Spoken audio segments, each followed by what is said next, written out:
بسم الله الرحمن الرحیم. اللهم صل علی محمد و علی آل محمد کما صلیت علی ابراهیم و علی آل ابراهیم انک حمید مجید. جناب دکتر خوش آمدید. سلام علیکم. حال شما؟ احوال شما؟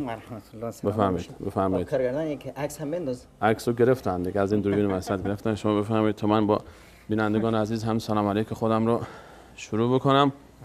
سلام عرض میکنم خدمت همه شما بینندگان عزیز و ارجمند هر گوشه دنیا که هستید. امیدوارم که هر روز شما بهتر از دیروز باد و توفیقات روزافزون الله متعال قرین راهتان. الله رو سپاس از اینکه یک بار دیگر همین فرصت نصیب ما گردید تا خدمتگزار شما خوبان عزیزان باشیم در یکی دیگر از برنامه‌های سفره دل. جناب دکتر هم تشریف دارند همراه ما در برنامه امروز. من دوربین رو میدم جناب دکتر صحبتشون و سلام علیکشون رو با شما آغاز بکنید. جناب دکتر بفرمایید. بنده هم عرض سلام و وقت بخیر دارم خدمت همه شما خوبان و از این که فرصتی خداوند نصیب فرمود که در خدمت شما عزیزان باشیم خدا را شاکرم و همچنین شبکه جهانی وصال حق که این منت رو بر من داشتند و دعوت کردن تا در این برنامه هم در خدمت شما خوبان باشیم. انشالله بتونیم با هم برخی از گره ها و معضلات جامعه رو باز کنیم و بتونیم به اصطلاح راهکاری تقدیم کنیم برای خیلی از عزیزانی که در واقع راه و کلید سعادت دست خودشون هست، فقط مونده که ما یه اشاره‌ای کنیم که کلید رو چطور بچرخونن. اگر در برنامه‌های گذشته همراه ما بوده باشید، در چند برنامه است که ما در موضوع طلاق صحبت می‌کنیم و موضوع تلخی که خیلی از ما حتی حاضر نیستیم درباره‌اش فکر بکنیم. درباره عوامل طلاق صحبت کردیم، درباره قبل از عوامل طلاق درباره خود موضوع طلاق سخن گفتیم و تصور ما از طلاق و حقیقت طلاق و دیدگاه شرعی و دینی نسبت به طلاق که یک مرحله و یک فرایند طولانی مدت هست و اون گونه‌ای که ما فکر می‌کنیم که طلاق فقط منحصر میشه در چند کلمه و لفظ و در یک لحظه کوتاه اتفاق میفته به این سادگی ها نیست و نیازمند یک پروسه خیلی طولانی مدت هست، پروسه‌ای که بیشتر از ازدواج به طول خواهد انجامید اگر انسان پایبند باشه به شرع مقدس اسلام. اگر کسی به فکر این چیزها نیست و براش مهم نیست، خب اون موضوعش جداست. اما در موضوع طلاق همچنان صحبت را ادامه خواهیم داد انشاءالله. در عوامل طلاق ما درباره عوامل طلاق صحبت کردیم و سخن گفتیم. از مهمترین عوامل طلاق اشاره کردیم به ضعف ایمانی موجود در فضای خانواده که میتونیم بگیم که مهمترین دلیل طلاق هست و از عوامل طلاق ایجاد میشه طلاق در این فضایی که در اون ضعف ایمانی حاکم هست. و یکی دیگر از عوامل طلاق رو برشمردیم که عدم شناخت متقابل از یک دیگر، عدم آشنایی با نقاط فرق و تفاوت بین دو جنس مرد و زن، این که مرد با صفات زن کمتر آشناست، صفاتی که تمام زنها دارا هستند و همچنین خانم خونه آشنا نیست با صفاتی که مردش داره و تمام مردها در این صفت شریک هستند و یک سری تفاوت‌ها بین شخصیت فردی مرد و شخصیت فردی زن از عواملی است که سبب طلاق میشه. و باز درباره اخلاق‌ها و رفتارها بیشتر صحبت کردیم. درباره خیانت صحبت شد و اینکه یکی از عوامل طلاق که سبب میشه که فضای خانواده به سمت جدایی کشیده بشه و تحملش بسیار مشکل میشه بحث خیانت هست و خدای نکرده خیانت یکی از دو همسر به یار زندگیش و اون کسی که با او پیمان محکمی بسته بود که به او در زندگی پایبند باشه و به او خیانت نکنه. یکی از عوامل درباره خیانت و ریشه‌یابی در ریشه های خیانت و عوامل ایجاد خیانت و حتی راه‌های پیشگیری از خیانت صحبت های زیادی رو جناب دکتر بیان فرمودند و همچنین ما موضوع رو ادامه دادیم درباره عواملی که در طلاق میتونن عوامل مهمی باشن که نتیجه اون به جدایی می انجامد. در این برنامه هم همچنین موضوع رو ادامه خواهیم داد به همراه شما بینندگان عزیز در موضوع طلاق و عوامل طلاق. جناب دکتر، موضوع شما. بسم الله الرحمن الرحیم. الحمد لله و صلات و سلام علی حبیبنا و مولانا رسول الله و علی آله و صحبه و من والا.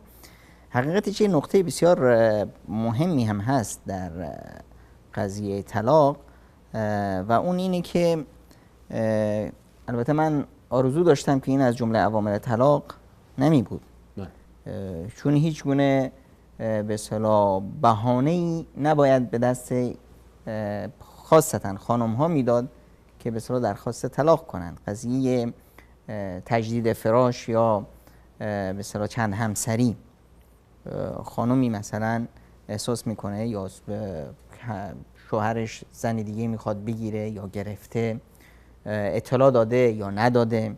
خب به هر حال اصلا در قضیه ازدواج اصولا ازدواج یه چیز به اصطلاح پر سر و صدایی است و باید پر سر و صدا باشه تا همه به اصطلاح گوش فلک کر بشه و همه بشنوند که بله فلانی از فلان خانواده یا با فلان خانم ازدواج کرد، تا حداقل دهنها بسته بشه، شبهات برطرف بشه، به اصطلاح فضولی ها کمتر بشه.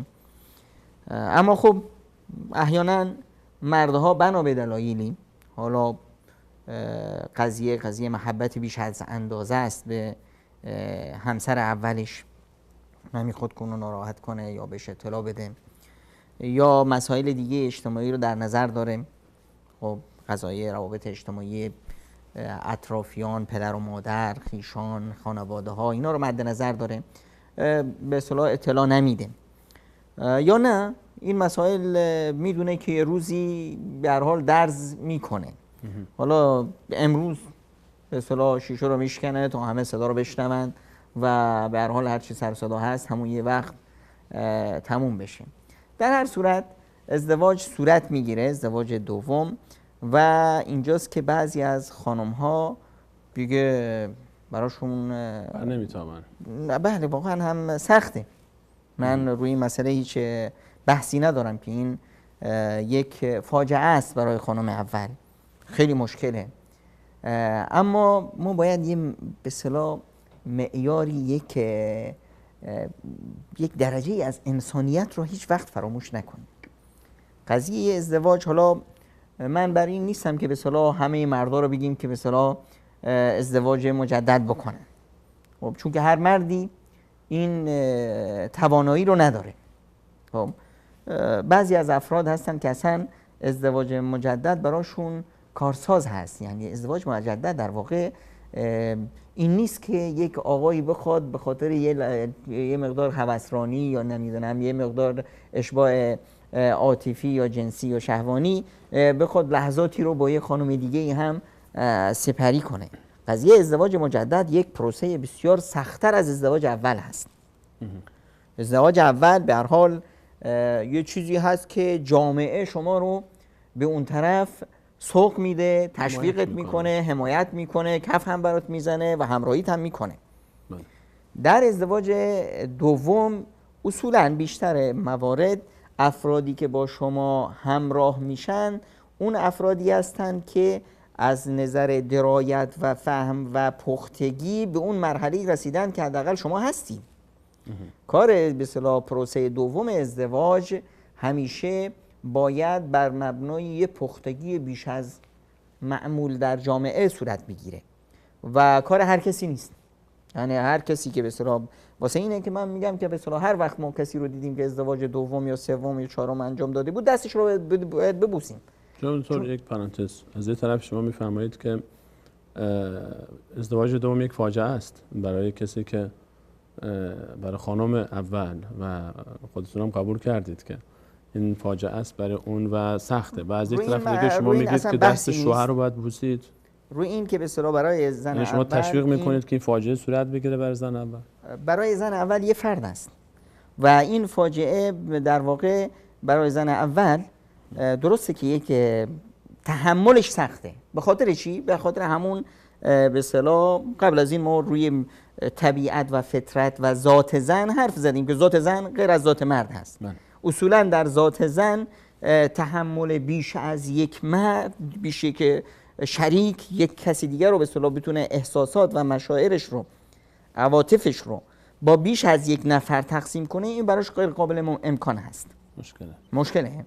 خب در مقابل ذات مرد نه، ذات مرد میتونه به اصطلاح، مرد میتونه عواطف و احساسات به اصطلاح همسریش رو با بیش از یک زن به اصطلاح شریک کنه و به هیچ یک هم لطمه‌ای نزنه، در حالی که به اصطلاح یک عواطف احساسات دیگه هم در کنار عواطف احساسات همسری ما داریم. مرد میتونه مثلا مادرش رو دوست داشته باشه، پدرش رو دوست داشته باشه، خواهر برادراش رو، 10 تا 20 تا دوست و عزیز و اینا. زن میتونه 10 تا 100 تا حتی فرزند اگر داشته باشه، همه رو به یک اندازه دوست داشته باشه، برای همه به اصطلاح دل بده. و اما در مورد مرد اصلا این ذات زنه. حالا شما بیایید مثلا در کل الان هم اگر ما نگاه کنیم، یک همچین گشتی بزنیم، در کل جهان زن عزیز و کرامت خاص خودش رو داره. ما میبینیم جاهایی هست که به اصطلاح زنای فاحشه‌ای باشن تو اروپا، مثلا کشورهای غیر اسلامی، که به اصطلاح مردا برن اونجا تخلیه بشن، اما هیچ جایی نیست که به اصطلاح مردایی باشن، فاحشه‌خونه هایی باشن که مردا اونجا باشن، زنا بیان اونجا تخلیه بشن. امکان نداره. چرا؟ چون که کرامت زن اینطوری است.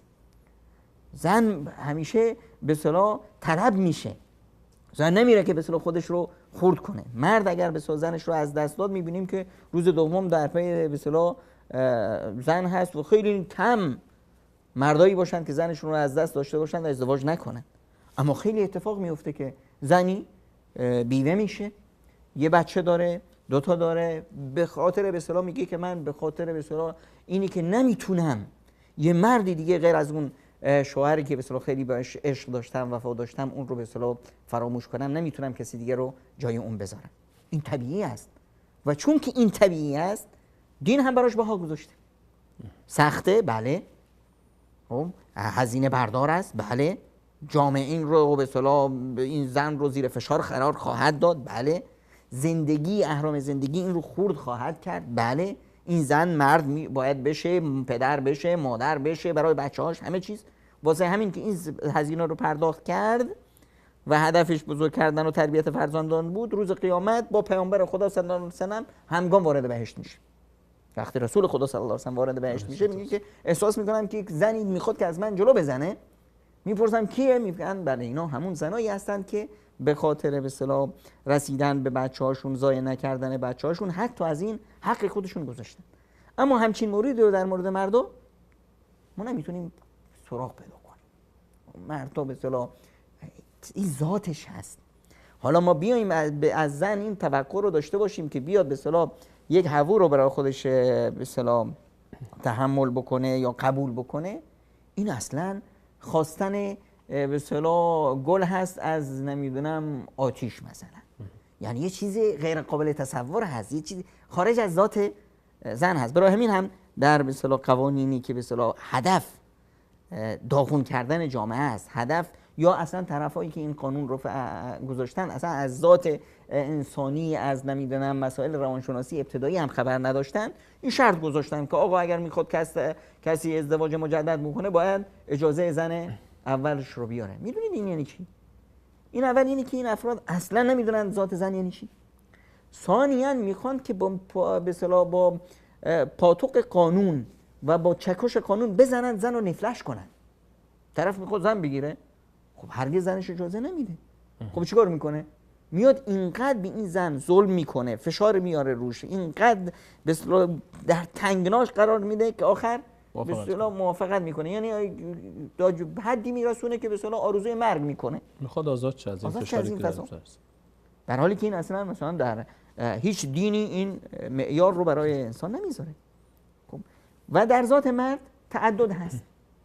اینی که دنبال به اصطلاح زن دیگه باشه، این در ذات. الان مثلا آمار خیانت در کشورهای اروپایی بعضیاشون از 98% گذشته است. یعنی 98 از هر 100 تا مرد 98 تا مرد روابط غیر مشروع دارن، روابط به اصطلاح خیانت میکنن به همسرای اولشون، به همسرشون. پس اینی که دنبال زن دیگه، این در ذات مرد هست، هیچ مشکلی نیست. اما مشکل اینجاست که ما بخوایم به اصطلاح جلوی این کار خیر رو هم بگیریم. ببینید در جامعه مشکلات زیاد هست به خاطر به اصطلاح این زنی که به اصطلاح شوهرش زن دوم میگیره، درسته که خودش ضربه میبینه، زن اول و احساس میکنه به اون ظلم شده، در حقیقت به اون ظلم نخواهد شد. حالا اگر ما بیاییم بحث بدیم از پژوهش‌های علمی امروزی رو بگیریم ببینیم، همیشه ازدواج مجدد به نفع زن اول هست. چطور؟ همیشه. ببینید در قضیه ازدواج مرد از زن چی میخواست؟ میخواست که هم عواطفش رو سیر کنه، هم در سطح اون باشه با عقلش بخونه. بله. که مشکل به اصطلاح تحمل همدیگه نداشته باشیم. ببینید در خونه هایی که مثلا یک نوع فاصله عقلی منطقی درک و شعور بین زن و مرد هست، زن از یک طبقه به اصطلاح تحصیل کرده است، مثلا از نظر عقلانی رشد کرده، مرد یک آدم به اصطلاح هر قضیه تحصیل مدارک نیست، درک و شعور هست. مرد اصلا یک انسانی هست که اصلا درک و شعورش خیلی پایین هست. یا برعکس، میبینید که این دوتا با هم انسجامشون خیلی مشکله، همدیگر رو نمیتونن بفهمن. خب اینجا یک فضای خالی هست، مرد اینجا از نظر عقلانی اشباع نشده، دنبال کسی هست که باش وقتی حرف میزنه بفهمه که چی دارن میگن، با هم همخونی داشته باشن. در مورد به اصطلاح قضایای عاطفی هم همچنین، زنایی هستند که از مرد اون چیزی که بخوان میگیرن، خودشون رو به اصطلاح اشباع میکنن، اما اون چیزی که مرد میخواد اون رو بهش نمیدن. باز اینجا یه نقصی در مرد هست، میخواد این رو به اصطلاح اشباع کنه، حالا دنبال یک که به اصطلاح زن دوم میگرده. حالا وقتی که زن، چون که این یه نقصی داره، خب میاد در یک وهم هست که من اگر یه زن دیگه گرفتم شاید این زنم به مراتب بیشتر باشه. خب ازدواج میکنه. وقتی ازدواج میکنه این خواب و خیالها با واقعیت پایین میاد. واقعیت با اون توقعاتی که اون داشت متفاوت است. می‌بینی که زنها هم مثل هم دیگه هستن. بله این مقداری شوخ طبع‌تر هست، این مقداری به اصطلاح خوش زبان‌تر هست، اما اون زن اول همیشه هیچ وقت زن دوم یا سوم یا چهارم نمیتونه جای زن اول رو بگیره، مگر اینی که خود زن اول جاش خالی بده بعد اونا بتونن جاشو بگیرن. چون زن اول ابتدای زندگی است، جوونی است، خاطرات هست، یه تاریخ هست واسه خودش، یه تاریخ دوستی، محبت، عشق، علاقه، آشنایی با جنس مخالف، انس گرفتن با یک موجود دیگر. خب زن دوم که میاد چیکار میکنه؟ زن دوم میاد یک نوع تنوع ایجاد میکنه. خب تنوع که ایجاد کرد، همیشه انسان وقتی میخواد به اصطلاح تنوعی داشته باشه باز برمیگرده به اصطلاح عقب، به خاطراتش. خب همیشه در زندگی که بیش از یک زن وجود داره، در اون زندگی تنوع بیشتر هست. یعنی مرد راحت تره، هم زنها راحت ترن. زنها هر یکی به اصطلاح با خودش در رقابت هست، نه با دیگری. اشتباه اون وقتی میکنن که با همدیگه میخوان رقابت کنن، چون وقتی میخوان با همدیگه رقابت کنن میخوان فتوکپی همدیگه باشن. خب این یک نوع تشنج و یک نوع اختلافاتی به وجود میاد، یه نوع نمیدونم یه نوع حرکت هایی به وجود میاد که در شأنشون نیست. مثلا تصور کنید یه انسانی یه زن گرفته، بعد از 10 سال یه زن دیگه میگیره، فرق به اصطلاح عمری این دوتا زن، این مثلا 50 سالشه، 40 سالشه، این مثلا 30 سالشه، 50 ساله میخواد که به اصطلاح ادای زن 30 ساله رو در بیاره. خب نمیتونه. یعنی یه رقابتی میکنه، توی یه میدانی از رقابت وارد میشه که در اونجا اصلا نمیتونه رقابت کنه. خب و به اصطلاح شکستش حتمی هست. اما وقتی بخواد با خودش رقابت داشته باشه، با خودش قبل از ازدواج شوهرش و الان میبینه که چه مسائلی باعث شده بود شوهرم به فکر زن دوم باشه، چه چیزهایی چشم شوهرم رو پر میکرد از یه موجود دیگه. در اون زمینه ها بیشتر تلاش کنه و خود همین به اصطلاح دور شدن شوهر از اون به یک به اصطلاح مدت زمانی، این اصلا شوق و علاقه رو بیشتر میکنه. هر وقت که به اصطلاح شوهر میاد پیشش، انگار که یک داماد جدید میاد پیشش، یک خواستگار جدید اومده، یک فضای جدید میشه. همینطور برای زن دوم همچنین حالتی به وجود میاد. برای اینه که همیشه تعدد فضای خانه رو، چند همسری فضای خانه رو خیلی پر رونق‌تر میکنه، زیباتر میکنه. اگر مرد عدالت برقرار نکرد چی میشه ما؟ ببین، خداوند از مرد عدالت رو خواسته، اما ما در جامعه عدالت نفهمیدیم، مساوات فهمیدیم. این از موارد هست. یعنی چی؟ ببینید فرق این دوتا چی هست؟ فرقش اینه که مثلا طرف باید عدالت بکنه. عدالت یعنی چی؟ یعنی قدر شناسی از هر چیزی به اندازه خودش. به این معنا که مثلا وقتی که میخوایم مثلا این زن اول که به اصطلاح باش ازدواج کرده 10 ساله که به اصطلاح زندگی رو گذرونده، امکاناتی که تو این خونه هست ما بیاییم به اصطلاح همون امکانات رو تو این خونه جدید بخوایم، این یه ظلم هست، یه فشار اضافی از بر به اصطلاح مرد. این خونه ای که توش مثلا 5 تا 6 تا بچه هست، ما بخوایم این خونه ای که توش فقط یه خانم هست یا الان یه بچه دار میشه یا فلان، بخوایم که کلا مثل اون باشه، این ظلم هست، عدالت نیست. مساوات به اصطلاح در این باب خودش ظلم هست. اینی که به اصطلاح 5 تا بچه داره، نیاز مثلا به 5 تا اتاق داره، توی خونه نمیدونم 2 طبقه باید این 10 تا بچه رو جا بده و بهشون برسه. خب 2 تاش دانشگاه میرن، 3 تاش دبیرستانی هستن، یکیش نمیدونم دم بخته. با اینی که به اصطلاح این خونه مثلا همسر اول فردا ازدواج برادرش هست. خب برادر این که ازدواج نمیکنه. الان من برای همسر اولم بیام به اصطلاح یه هدایایی بگیرم که در ازدواج برادر شرکت کنه، یا نمیدونم یه لباسی بگیرن، یا که به اصطلاح آمادگی بگیرن، دیگه نیاز نیست که من همون مبلغ رو باید اینجا هم خرج کنم.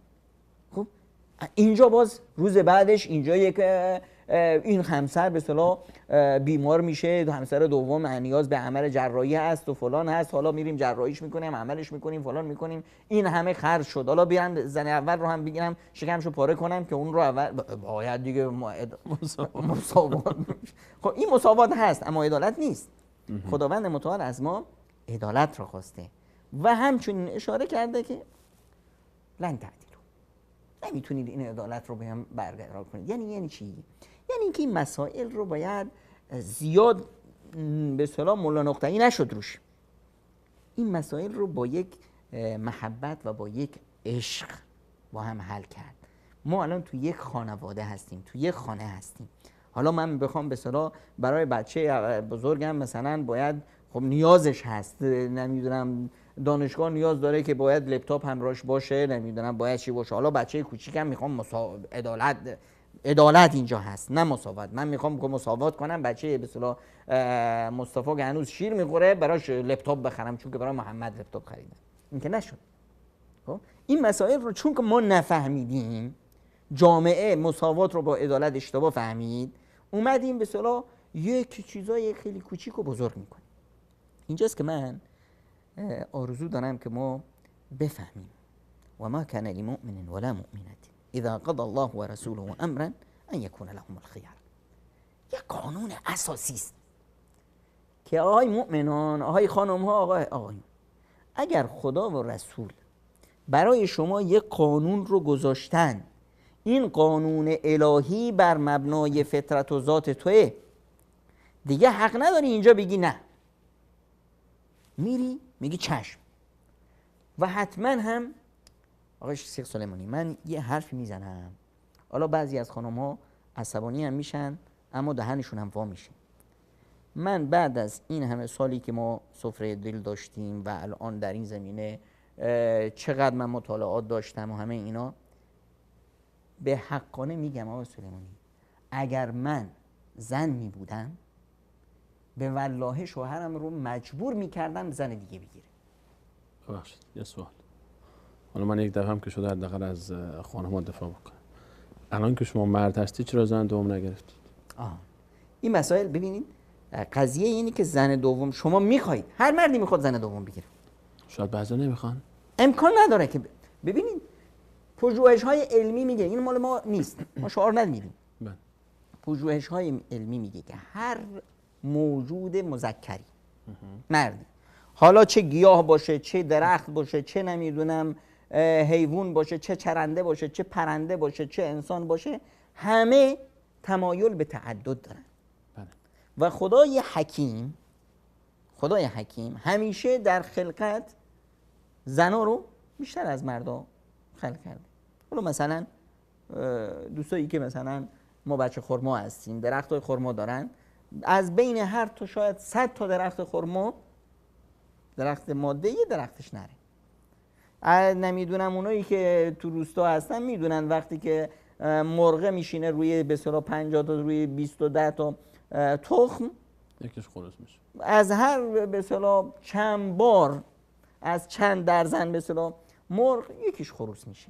این طبیعت خلقت هست. تو هر خانواده ما هم نگاه کنیم، تو هر خانواده خودمون یک به اصطلاح آمارگیری مختصری بکنیم، میبینیم بین برادرها و خواهرها و عموها و پسر عموها اینا، میبینیم که بله به اصطلاح دخترها 20 تا هستن، پسرها آقا پسرها مثلا 10 تا یا 15 تا هستن. پس این طبیعت هست. اینی که هر انسانی در پی تمایل هست، بله برخی استثناء وجود داره. مردی هست بنا به دلایلی دنبالش نیست، چون که میدونه که به مصلحتش نیست.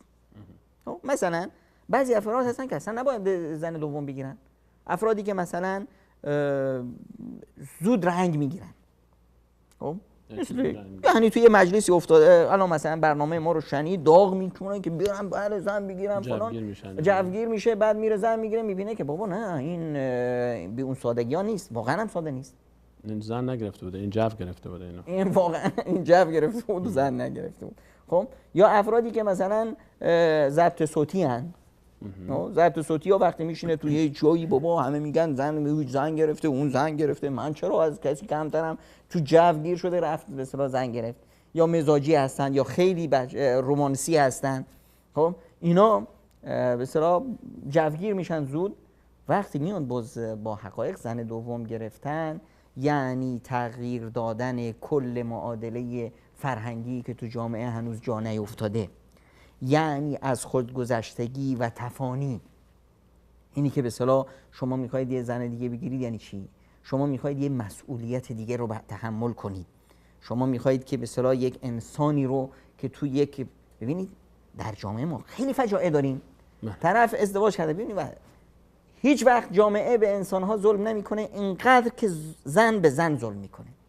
اون زنی که اجازه نمیده شوهرش به اصطلاح زن دوم بگیره یا به اصطلاح میاد درخواست طلاق میده و زندگی رو داغون میکنه و فلان میکنه، ببینید این چقدر به هم نوعش ظلم کرده. ما دخترایی داریم که تا ازدواج کردیم و بعد شوهرش رو از دست داد. بابا دخترایی داریم که شب ازدواجش شوهرش رو از دست داد.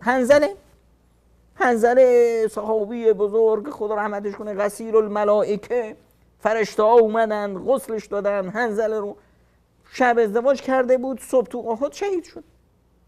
تو خندق ما بودیم، یکی از صحابه دیروز ازدواج کرده بود، اومدن خندق کندن و فلان و چند روز بعد که تو زحمت کار و اون شلوغی اونا، بعد پیامبر اکرم صلی الله علیه و آله خواست به اجازه خواست که بره سری به خانمش بزنه، تازه ازدواج کرده، دم وقت رفت اونجا به اصطلاح خانمش دید که خانمش پریشان از خونه پریده بیرون، وضع حالش چی شده، میگه تو خونم ماری هست.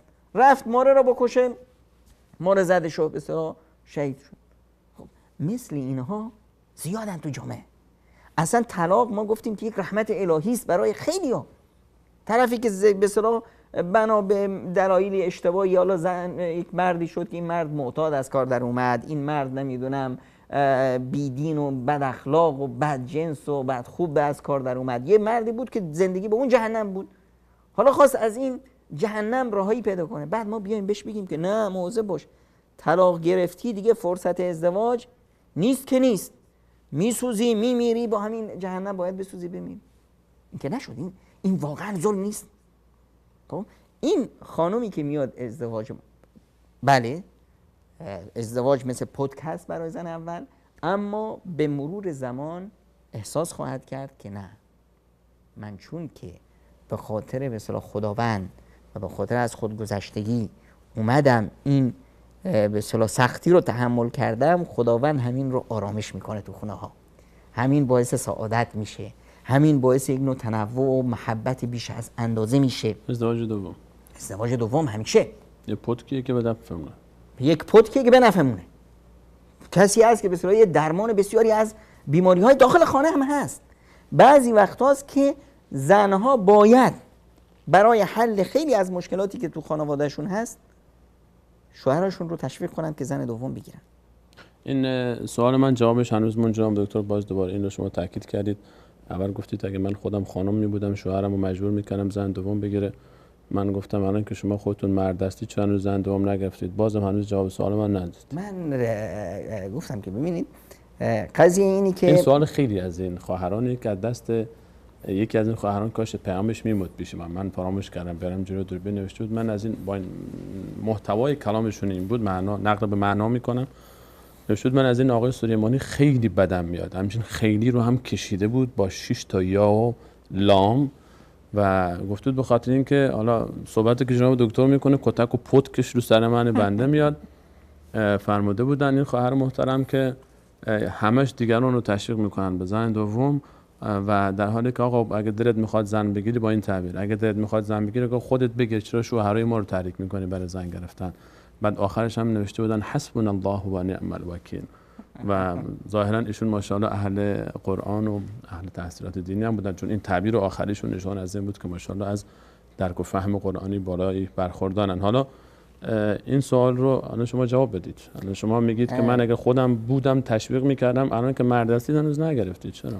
بله، اولا این خواهری که این پیام رو داده من اصلا ملامتش نمی کنم. این پیام انعکاس چی هست؟ انعکاس ذاتش هست. طبیعت زن اینطور هست. یعنی من الان تشکر کنم که ایشون گفتن از من خیلی بدش میاد؟ نه خیر، تشکر نمی کنیم، اما تحمل می کنیم، چون که یک واکنش کاملا طبیعی است. بابا از زنهای پیامبر با ایمانتر و با تقواتر کی هست؟ هیچ کس. با این وضع پیامبر خدا صلی الله علیه وسلم رفتن از یه جایی خواستگاری رفته بودند، ازدواج کرده بودند، خانم‌های پیامبر دیدن که بابا این خیلی دختر شاد و شنگولی هست و به اصطلاح شاید با اونا رقابت کنه و فلان. یکیشون رفت بهش گفت که ببین وقتی پیامبر میاد پیشت بگو اعوذ بالله منک.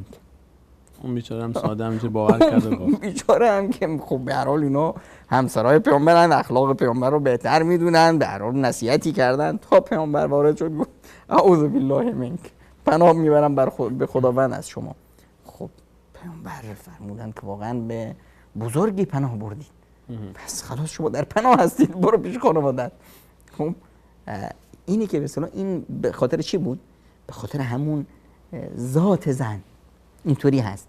اما همین خواهری که این حرفو میزنه، اگر این خواهر سرش رو بذاره و بگه که من مؤمنم و در چیزی که خدا و رسولش بهش تشویق کردن من حرفی ندارم، شوهرش ازدواج کنه، همین خواهر 2 سال بعد یه نامه طول ترانی برای آقای سلیمانی خواهد نوشت، از ایشون معذرت خواهد خواست و 100 به اصطلاح جمله میاره از فوایدی که از این تحولی که در خونش به اصطلاح صورت گرفته به اصطلاح ابراز خوشحالی میکنه و اون روزه که به اصطلاح من میتونم به این خواهر بگم که مبارکه و از الان تشویقش میکنم که بخواد به اصطلاح به این مرحله برسه. جواب سوال منو ندادید. در قضیه که به اصطلاح همونطور که گفتم هر انسانی در پی به اصطلاح هر مردی در پی ازدواج مجدد هست. اما چرا مرد ازدواج میکنه؟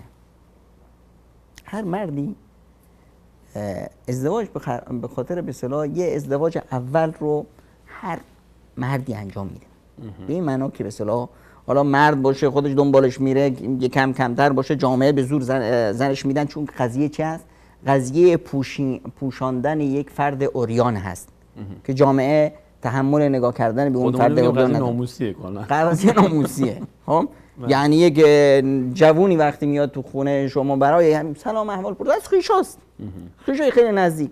وقتی که زن داره رفتار ما با اون فرق میکنه و وقتی که مثلا مجرد است اصلا خودش روی این رو نداره که تو خونه بیاد، چون تو این خونه دختر هست. رفتارها فرق میکنه چه از هر دو طرف. دقیقاً. به خاطر چی؟ دقیقاً همون تعبیر قرآن کریم هست که هن لباس لکم و انتم لباس لهم. اونا به اصطلاح الان پوشاک هست، الان لباس اصلی هست، نیازه که چی؟ یه لباس خوشگل و زیبایی و اینا به اصطلاح به خاطر نیازهای جانبی. خب یه فردی که به اصطلاح در فضای ما هست، ما در یک فضای دعوت هستیم، در یک فضایی هستیم که به هر حال شیاطین انس و جن با ما در ستیزن. هر انسانی، هر دختری این تحمل رو نداره که در این فضا زندگی کنه. به خصوص مثلا تجربه ای که من داشتم، من به هر حال در یک دانشگاهی هستم که 40,000 دانشجو داریم. خب بیش از 20,000ش دختر هستن و در فضای مسائل اجتماعی خب ما هم جای برادر بزرگتر یا جای به اصطلاح پدر رو برای بیشتر دانشجوها چه دختر و پسر داشته باشیم داریم و خیلی هم از دخترها و پسرها رو به حمدالله عزوجل به هر حال در خونه بخت رسوندنشون یک به اصطلاح واسطه بودیم و یک به اصطلاح نقشی داشتیم و به اصطلاح تشویقی کردیم و الحمدلله خیلی به اصطلاح زندگی های، چون که ما خیلی برای به اصطلاح یک استاد سرمایه‌اش یه زمین نیست، یه خونه نیست، همین بچه‌هاش هستن و من خیلی به اصطلاح رنج میبرم وقتی که مثلا یکی از دخترام رو که سالیان باشه عمر تعریف کردم و ساختمش، این میشه مثلا زن یک نمیدونم انسانی که به اصطلاح لیاقتش رو نداره و همه این زحمت‌های من که این رو برای جامعه ساختم در واقع هدر رفت. برای همین سعی میکنم که به اصطلاح در همون سطح اجتماعی، در همون سطح فکری به اصطلاح براش به اصطلاح خواستگاری پیدا کنم و اینا رو به هم برسونم. خود بنده هم وقتی که میخوام به اصطلاح ازدواج کنم بر همین مبنا ازدواج میکنم. خیلی هم چون که اصلا یه مسئله‌ای که در جامعه هست و خیلی ها نمیدوننش یا میدونند و از باب حسادت یا نمیدونن چی چشم پوشی میکنن. همیشه انسانهای پایبند بدین در قضای ازدواج در بورسن. بیشتر خانم ها، خانواده ها میرن پیش افرادی که به اصطلاح یه مقداری احساس میکنن که پایبند به دین هست. حالا پشت سرش چی هست مهم نیست، اما ظاهرش به اصطلاح اون رو به خاطر چی؟ به خاطر اینی که هر زنی از مرد چی میخواد؟ زن از مرد امان میخواد، احساس امنیت میخواد، سایه میخواد. یه مثال مصری هست میگه که ظل الراجل لا ظل الحائط، میگه سایه مردی رو سرم باشه، سایه دیوار نباشه. حالا این مرد هر چی میخواد باشه، یک احساس امنیت میخواد. یه مورد این هست، یه مورد عشق میخواد، محبت میخواد. این دوتا رو به زن دادی، زن ازت هیچی نمیخواد. گرسنگی رو میتونه تحمل کنه، سختی زندگی رو میتونه تحمل کنه، همه اینا رو میتونه تحمل کنه. میتونه تحمل کنه اما نمیخوادش، چون که قبل از این یک به اصطلاح باره‌های منفی اجتماعی هم هست. ما خواهر بزرگتر با یه پولداری ازدواج کرد، وضعش خوب هست، هم آدم پایبند به دین هست، هم نمیدونم فلان. الان شما میرید خواستگاری، خب با این همه مشکلات داری قبولت نمیکنن. یعنی خیلی از مواردی که مثلا به ما پیشنهاد میشه وقتی که میبینن که به اصطلاح وضع زندگی ما چطور هست، طرف به اصطلاح برخلاف اون چیزی که اونا تصور میکردن زندگیش زندگی ابوذرانه است، برخلاف اون چیزی که تصور میکردن تو زندگیش خیلی سختی ها هست، راهی رو که انتخاب کرده راه آسونی نیست، پرفراز و نشیبی هست، زندگی ما زندگی هجرت هست، زندگی نمیدونم سختی هست. این رو هر کسی برداشت نمیکنه. خانه به دوش از این کشور به اون کشور، از این شهر به اون یعنی شهر. یه مثالی ما در به اصطلاح خراسان خودمون داریم که میگن که کسی که به اصطلاح خراسان خودتون، خراسان ما دیگه به هر حال همون حکایتی که از بنده خدایی پرسیدن که شما از کجا هستید، گفت هنوز من زن نگرفتم بگم از کجا هستم. الان این خراسان رو بعد از ازدواج شما میگید خراسان. تا چند لحظه پیش که مال نخلستان بلوچستان بودید و بچه خرما. به هر حال ما بچه خراسان هم هستیم. به هر حال جایی که مثلا از مولانا نصرالدین پرسیدن که از کجایی، گفت که هنوز زن نگرفتم. به هر حال در خراسان میگن که اگر کسی به اصطلاح مادر تو رو ببینه زن پدرت نمیشه. مادر تو رو ببینه زن بابات نمیشه. یعنی اینی که به اصطلاح کسی که خانم شما رو ببینه، اون سختیایی که اون تحمل میکنه، اون نمیدونم به اصطلاح تحملی که اون داره، اون شرایط زندگی که به اصطلاح اون وقت آرزو نمیکنه جای شما باشه. به طور مثال حالا این مسائل خصوصی است. یک مثلا عزیزی داریم، خیلی انسان عزیز و شایسته‌ای هست و مدت زمانی به من چند بار اشاره کرده بود که برای دختر خانمش دنبال یک انسان وارسته‌ای هست. حالا من آدم ساده به اصطلاح روستایی رفتم به اصطلاح براش یک خواستگار فرستادم، 2 روز بعد اطلاع دادن نه مناسب نبود. خواستگار دوم فرستادم مناسب نبود. خواستگار سوم فرستادم بازم نبود. گفتم بابا این حکایتی داره. تا یک به صورت چند وقتی پیش 1-2 ماه پیش اومده بودن با همسرشون خونه ما و من به هر حال من سفر برگشته بودم تازه از دست آقای سلیمانی نفس راحت کشیده بودم. تا این بنده خدا اومدن با خانمشون، گفتیم که اومدن. بعد در پشت پرده خانمش رفته بود به اصطلاح پیش مادر محمد و ازش پرسیده بود که به اصطلاح شوهرت گفته که میخوای طلاهاتو بفروشی و میخواد ببینه. گفت فلان طلا منوی فروشی ندارم چیزی. اما بعدم فکر کرده بود که بله خب ما از این کارهای خلاف هم میکنیم، خیلی پروژه هایی که به اصطلاح ادارش میکنیم وقتی میمونیم توش خب دیگه هر چی دم چشممون رو بگیره میفروشیمش به اصطلاح زندگی رو به اصطلاح اون پروژه رو نبونه. پروژه‌های دعوی و دینی رو پروژه‌های دینی و دعوی به اصطلاح بعضی از بچه‌ها مثلا می‌خوایم براشون یک دستگاهی بخریم یا نمیدونم بعضی بچه‌ها تو حقوقشون میمونیم اینا. به هر حال هر چی رسید قرض ای رسید که خب بهتر، نرسید دم در دیدید تو خونه چیزی هست سرمایه زندگی برمی‌دارید دیگه اینجوری. اونم بنده خدا که به هر حال با این جو عادت کرده که والله ما طلای خاصی نداریم، اما همین چند تا انگشتر رو نمیدونم چی که اینور اونور یا هدیه‌ای داده یا شکسته است یا از به اصطلاح مادرم بهش رسیده و اینا رو آورده بود. گفته بود که من منظورم اینو نیست، اون سرویسات. اون بنده خدا میگه که والله من سرویس مرویس ندارم. نمیدونم این سرویس چیه، ما شدیدیم ماشین رو سرویس میکنن. بعد دیگه اون بنده خدا دیدیم که به هر حال رفتن و اینا. بعدش خانمم گفت که این ماجرای فروش طلا و سرویس ها و اینا چیه؟ من به خدا گفتم حکایت چی است؟ بعد تعریف کرد اینو. تازه من دوزاریم جا افتاد این بنده خدا خیلی انسان پاک و خوبی هست، بسیار انسان محترمی هست، انسان خانواده بسیار با. البته من هیچ وقت مثلا فکر نکردم که از این خانواده خواستگاری کنم، اما با این وضع ایشون چون که میخواست بدونه که مثلا رابطه من در مسائل یه چیزی که خیلی مهم هست در قضای خانوادگی خوندن یکدیگه است که خیلی وقتا باعث طلاق میشه. نحوه باورها خب یه چیزی از این انسان پاکی هست، اما خب از طبیعت هر زنی هست که از طلا و از جواهرات و از اینا خوشش بیاد. میگن که اگر میخوای یک زنی رو دقمرقش کنی چیکارش کن؟ خانمان راحت نشن. برعکسش هم میگیم اگه میخوای یک زن رو به اصطلاح دقمرقش کنی 2 سرویس طلا براش بخر، 2-3 تا دست لباس براش بخر، بذارش تو یک اتاقی، زندانش کن تو یک اتاقی که توش آینه نباشه. آخه خب چه مصیبتی. این دیگه هی میپوشه بعد میگه خدای چه شکلی شدم، اینقدر چه شکلی هرسش میخواد تا بمیره. حالا تا خانمان اگر مردی رو خواستی دق برگشت کنی چیکار کن؟ یه چند تا به اصطلاح شماره خانما رو بهش بده، خب باز توی یه اتاقی زندانش کن که تو اونجا دیگه آنتن نده، موبایل آنتن نده. حالا ببین که اون چه حالی بهش دست میده، چه کابوسا که نبینه. این بنده خدا به هر حال اومده بود و به اصطلاح دیده بود که به اصطلاح اینا پیششون طلا با آهن‌پاره ارزشی نداره، هیچ فرقی نداره.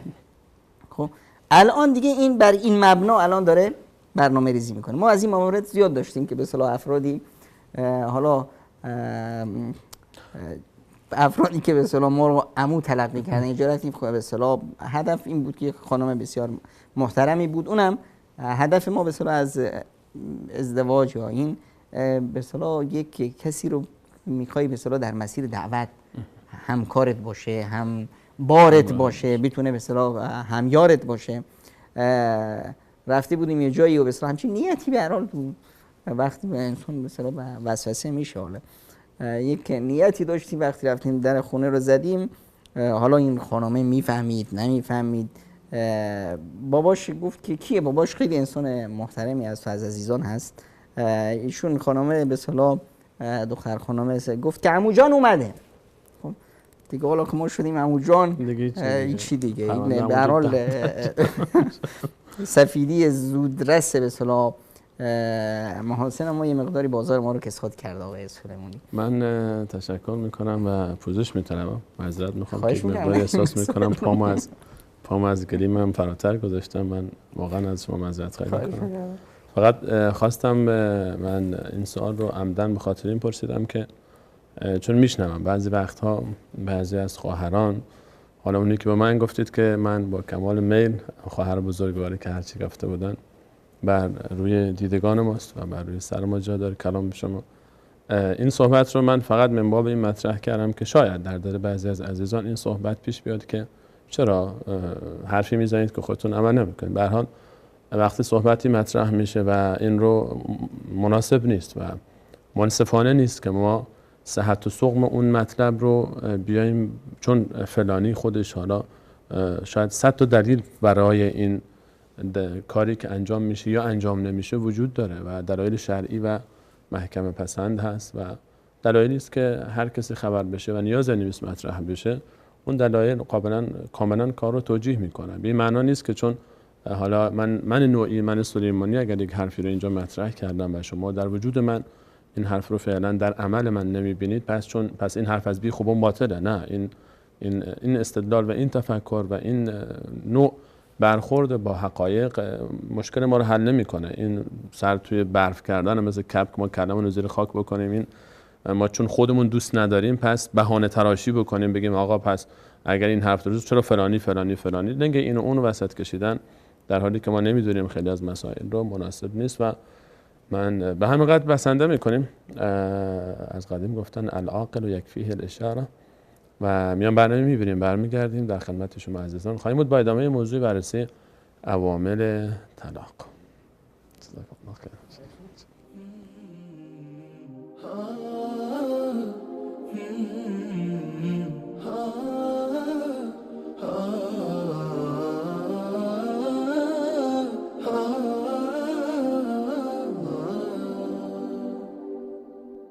هي زوجتي عنوانها عنواني وحبيبتي بستانها بستاني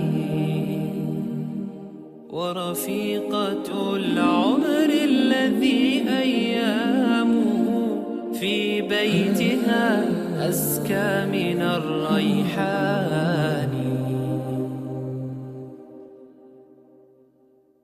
هي زوجتي عنوانها عنواني وحبيبتي بستانها بستاني ورفيقة العمر الذي أيامه في بيتها أزكى من الريحان.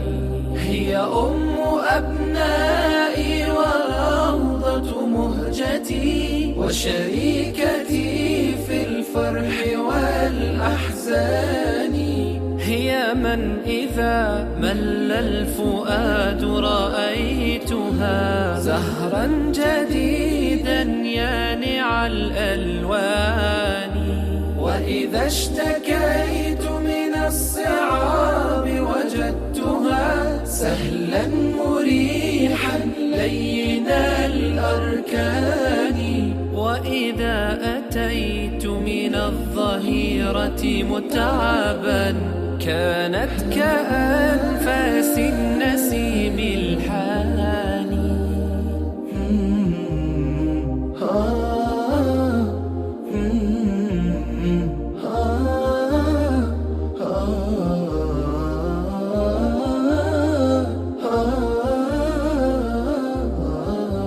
في وجهها أمل وملء عيونها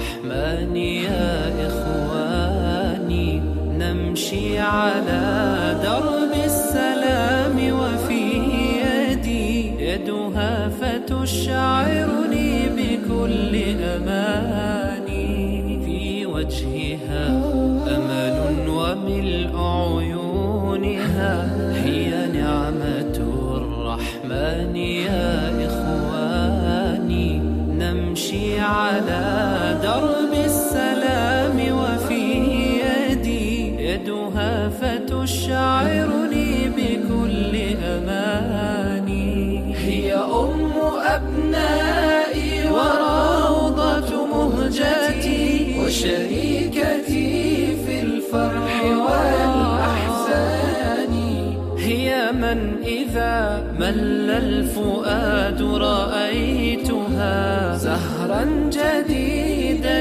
يانع الألوان وإذا اشتكيت من الصعاب وجدتها سهلا مريحا لين الأركان وإذا أتيت من الظهيرة متعبا كانت كأنفاس النسيم الحاني يا رب فاملأ بالمحبة بيتنا والود والإخلاص والإيمان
با عرض سلام مجدد خدمت همه شما خوبان و عزیزان همچنان با شما هستیم با ادامه بررسی موضوع یک دفعه رفتم تو تجوید واد رو از مخرجش ادا کردم با بررسی موضوع طلاق و عوامل طلاق و این موضوع رو جناب دکتر اشاره فرمودن بهش که یکی از عواملی که دوست داشتن کاش در زمره عوامل طلاق صورت نمی گرفت و حالا ثبت نمی شد بحث ازدواج مجدد هست. جناب دکتر آیا در این باب باز هم صحبتی هست؟ چرا اصلا این ازدواج مجدد به جایی میکشه که جزء عوامل طلاق حساب میشه؟ ببینید اصلا این یک در خانواده ها یه نعمت هست.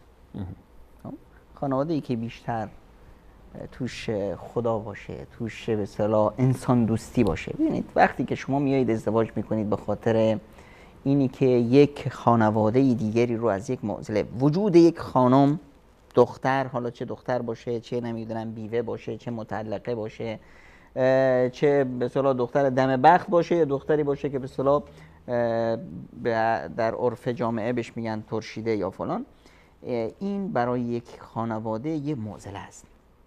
پدر، مادر، همشون غمشون این دختره. پدر بزرگ، مادر بزرگ، عموها، دایی‌ها، برادرها، خواهرها، هم غمشون همین دختره.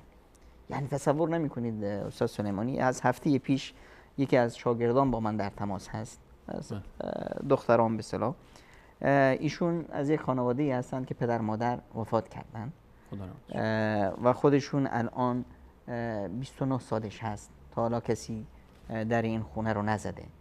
درد خودش یادش رفته، 2 تا خواهر کوچیک‌تر داره، الان درد اوناست. خب میگه که هر طوری شده براشون یک همسر خوب پیدا کنه فلان. این مسائل رو وقتی که به اصطلاح کسی میاد، یا مثلا یکی از عزیزان از یکی از خویشاش تعریف میکرد که به اصطلاح با خانومی ازدواج کرده، تاجر هست، بازاری هست، به اصطلاح وضع اقتصادیش خوب هست، ازدواج اولش با خانومی ازدواج کرده که 8 تا دختر داره. ماشاءالله. خب الان تصور کنید این انسان میخواد روز قیامت با چه گناهی بره پیش خداش، چه گناهی نکرده باشه بره پیش خداش. انسان آقا کشته باشه، نه این نمیگم که بسیار برند انسان بکشن، اما تصور کنیم که این فرد مرتکب یک جنایت قتل شده، ولو اینکه تا این حد هم گناه کرد، ولو که تا این قد هم کرده باشه، توبه کرده رفته پیش خداش، این یک انسان کشته در مقابل 9 انسان دیگر رو زنده کرده. کشتن انسان گناهش به اندازه چه است؟ به اندازه به اصطلاح کشتن کل بشریت. همونطور زنده کردن انسان به اندازه اجر و پاداشش به اندازه زنده کردن کل بشریت هست. من احیاها فکأنما کمن احیا احیا الناس الناس جمیعا. جمیعا. یعنی اینی که این فرد یک زن بیوه رو که در این چنین بحرانی هست نجات داد. 8 تا دختر رو این عزیز میگفت که این دخترها رو مثل دخترای خودش بزرگ کرد، مثل دخترای انگار که دخترای خودش باشند، اینا رو براشون خواستگار پیدا کرد و ازدواج داد. از این عبادت دیگه میخواد چی بره پیش خودش؟ با چه عبادت بزرگتر از این بره؟ خب وقتی که همچنین عبادتی به اصطلاح شوهری اومد، همچنین همتی گذاشت، همچنین مایه از خودش گذاشت که من یک معضله رو در جامعه، حالا شما باید بید کنارش وایسی. اگر زن اومد کنار شوهرش وایساد در همچنین عبادتی، این زن هیچ وقت هیچ موجودی نمیتونه جای این زن رو تو قلب شوهر بگیره. که من میخوام یه عبادت. ببینید مرد چی میخواد؟ اگر زن از شوهرش گفتیم امنیت میخواد و محبت، مرد چی میخواد؟ مرد موفقیت میخواد که یک کاری بکنه. همیشه مرد افتخارش اینه که من فلان کار رو کردم. ببینید پیرمردان وقتی با هم میشینن چی میگن؟ همون در فضای خودش یه کاری کرده. بالای اون جوونی ها که بود در فلانجا اون باغ رو من انجام درست کردم، اون روستا رو من آباد کردم، نمیدونم من به فلانی گفتم که ماشین بخر و به اصطلاح ماشین سنگین بخر و کار بکن، رانندگی زندگیش شد. یه چیزی دنبال این است که یه کاری کرده که اون اثر انگشتش مونده. خب این براش افتخاره. خب مرد همیشه دنبال این اثر انگشت هست که هر جایی یه اثر انگشتی یه موفقیتی داشته باشه. و زن عاقل اونه که اینو برای شوهرش به اصطلاح مهیا میکنه. آقا به اصطلاح شاید شوهر اصلا باورتون نشه، من بعضی وقتا یادم میره که امروز پنجشنبه است، امشب حالا چند ساله ما داریم سفره دل میریم، 4 سال والا یادم میره بعضی وقتا که مثلا فردا پنجشنبه است، خب تلفن میکنم که استاد ما مثلا یه برنامه‌ای تو دانشگاه داریم فردا شب بعد از این وقت شما میتونید تشریف بیارید. من احساس میکنم که یه موردی دارم، یه وابستگی دارم. خانمم میگه ببین فردا پنجشنبه سفره دل داری ها. خب یعنی چی؟ اینو میگن زن زرنگ. میفهمه که چه چیزایی یعنی شوهرش دوست داره، چه چیزایی براش مهم است. خب فوراً اون رو به اصطلاح باش همراهی میکنه، بهش نشون میده. خیلی وقتا میشه که به اصطلاح به هر حال ما در فضایی هستیم که خیلی کم اتفاق میفته که ما فرصتی پیدا میشه که به اصطلاح فارسی حرف بزنیم. بعضی وقتا میشه که فقط تو هفته یه سفره دلی ما فارسی حرف میزنیم. خب خونه عربی صحبت میکنیم، تو خونه با بچه‌ها مثلا یه زبانی صحبت میکنیم و نمیدونم تو کلاس یه زبانی دیگه است، تو جامعه‌ای که هستیم جامعه هجرت هست به هر حال زبان دیگه است. خب بعضی وقتا من در برنامه‌ام کلمات انگلیسی میاد، عربیش میاد، اردوش میاد، چیزایی میاد که به اصطلاح جملاتی خانمم میاد تذکر میده این حرفو زدی، درسته که این کلمه شاید در فارسی استعمال داشته باشه اما به اصطلاح برداشت مردم شاید اشتباه باشه یا اینطور برداشت بکنن فلان. این کدوم زنه؟ این زنیه که میدونه چه چیزایی شوهرش ذهنش به اون مشغوله، براش مهم هست، اونا رو باش همراهی میکنه. خب الان شوهرت اومد تو یک به اصطلاح همچنین عمل خیری، براش مهمه که جامعه رو اصلاح کنه، براش مهمه که نمیدونم درد یک فامیل رو حل کنه، یک گره رو بگشاده. شما ببینید کسی که به اصطلاح ما میگیم که به اصطلاح وقتی فلانی ازدواج کرد همسرش گریه میکرد، همسرش بله حق داشت گریه کنه، ذاتش اینطوری است، اما یادمون نره در همین لحظه ای که اون ازدواج دوم رو کرد یک قبیله شاد بودن، یک پدر مادرایی خوشحال بودن، یک جامعه بزرگ، همونه که حتی به اصطلاح میگن واقعا مردانی که کرد، دمش گرم. این خانمی که مثل خانم اول که گریه کرده الان 100% این بار منفی روش هست. یه هفته بعد میشه 90%، 2 هفته بعد میشه 80%، یه ماه گذشت میشه عادی، ماه دوم که گذشت تازه که میفهمه که چه فایده‌ای براش رسیده، داره الان با یه جو دیگه آشنا میشه، محبت شوهرش 200 چندان شده، روابط عاطفی و روابط اجتماعی و روابط دیگه‌اش همش پر رونق‌تر شده، زندگی یک فضای دیگه، برکات الهی نازل شده. آقا خدا هیچ وقت ما نباید فکر کنیم که ما میتونیم برای بندگان خدا از خداوند رحمانتر و رحیمتر و مهربانتر و عزیزتر باشیم.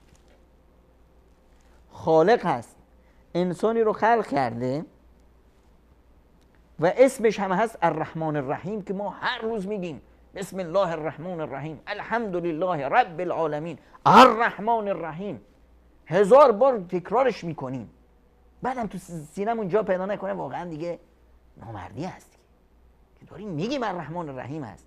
این الرحمن الرحیم خدا، من اومدم از خداوندم یه صفت رحمانیت رو گرفتم، یک صفت مهربانی و رحیمیت رو میخوام انجام بدم، به یک انسانی دیگه رحم و رحیمیت نشون بدم. حالا اون خداوند رحمان الرحیم منو یادش میره؟ هرگز، این امکان نداره. وقتی که ما نیتمون در ازدواج مجدد این بود، هیچ وقت خداوند ما رو فراموش نمیکنه. و ان الله فی عون العبد ما کان العبد فی عون اخی، خداوند در به اصطلاح کمک اون بنده هست وقتی که بنده به فکر دیگران هست. خب الان در همچنین فضایی خانم بیاد بگه که چی؟ من طلاق میخوام بگیرم. چه توصیه‌ای به این خانم داشت؟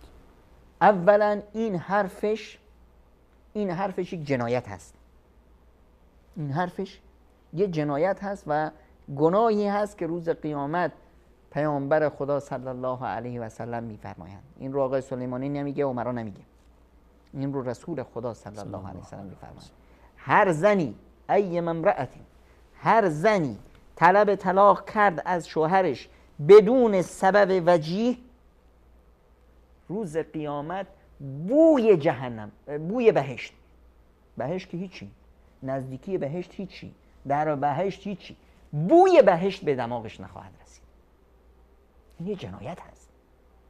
من به خاطر نمیدونم چی یک احساسات آنی که بر من غلبه پیدا کرده، میام بچه‌هام رو یتیم میکنم، میام نمیدونم خانواده خودم رو داغون میکنم، میام به جامعه یک نمونه بسیار زشتی رو تلقین میکنم که من همچنین کاری کردم، میام یک عبادت بزرگ رو در چشم دیگران مکروه جلوه میدم که شوهرم رفت ازدواج دیگه کرد. بابا شوهرت ازدواج دیگه کرد، ازدواج دوم خیلی از به اصطلاح اسبابش برمیگرده به زن اول. زن اول نتونست قلب شوهرش رو پر کنه، نتونست عقل و درایتش رو پر کنه. یکی از مواردی که به اصطلاح باعث طلاق میشه در خانواده ها، روتین خانواده است. خانواده یک روتین خاصی داره میره، خسته کننده است. ببین مثلا از جمله مسائلی که باعث طلاق میشه وقتی که نظام خانواده خسته کننده بشه. یعنی چی؟ به این معنا که یه نوع تنوع در مسائل به اصطلاح عاطفی یا جنسی یا روابط زناشویی نیست که این باید تنوع باشه.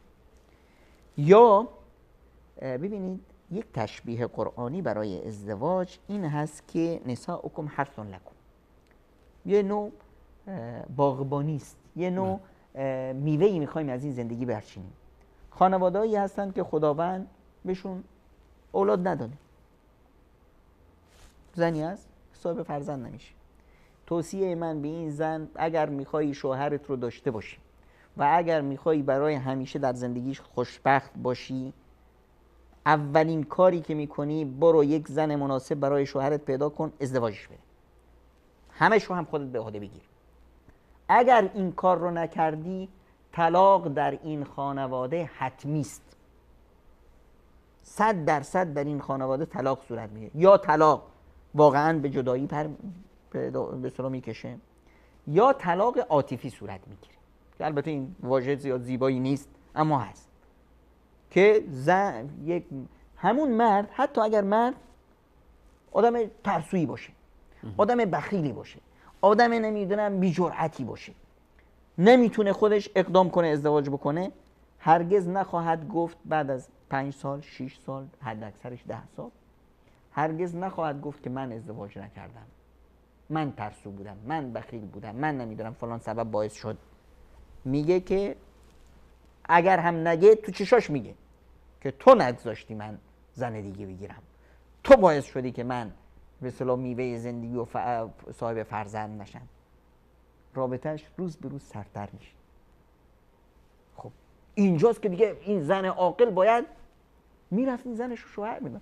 یه مورد دیگه هم هست، شوهرشو زن میداد. خب یه مورد دیگه هم هست برای این آقایونی که به اصطلاح زن گرفتن صاحب بچه نمیشه، زنشون یه موردی داره، من ازشون خواهش میکنم این زنی که اومده به اصطلاح جوونیشو داده به تو، اون که نمیدونسته که عقیم هست، خب اومده که به اصطلاح خونه تو رو شاد کنه، بهش خیانت نکن، برو یه زن دیگه بگیر.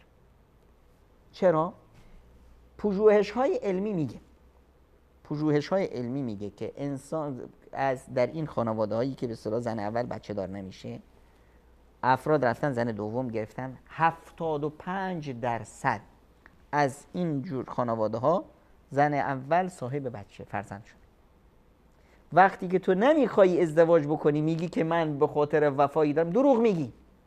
اگه واقعا وفا هست برو زن دوم بگیر تا این 75% فرصت باروری زنت رو ازش نگیری. تو داری 75% فرصت باروری این خانم رو ازش ضایع میکنی. این جنایت نیست آقای سلیمانی؟ ما میگیم با بعضی مسائل به صورت عاطفی برخورد میکنیم، به صورت عقلمون رو به کار نمیگیریم، عاطفه طغیان میکنه بر عقل. بعد هم میگیم که آقا من وفا داشتم. بابا وفات کجا بود؟ تو به خاطر به اصطلاح خواهش‌های نفسانی خودت، به خاطر یه دروغ وهمی که تو به خودت تلقین کرده بودی، 75% فرصتی اینی که این خانم مادر بشه ازش ضایع کردی. این خانم نیاز داره که به اصطلاح بچه دار بشه، حالا این 75% رو تو ازش گرفتی، اومدی ازدواج کردی چه فرصتی بهش دادی؟ اولا این 75% رو بهش دادی، آقا این از اون 25% هست که نمیشه، اصلا عقیم هست، خلقتا خداوند عقیم خلقش کرده. خب این زن رو شما آوردی چیکار کردی؟ امنیت بهش دادی.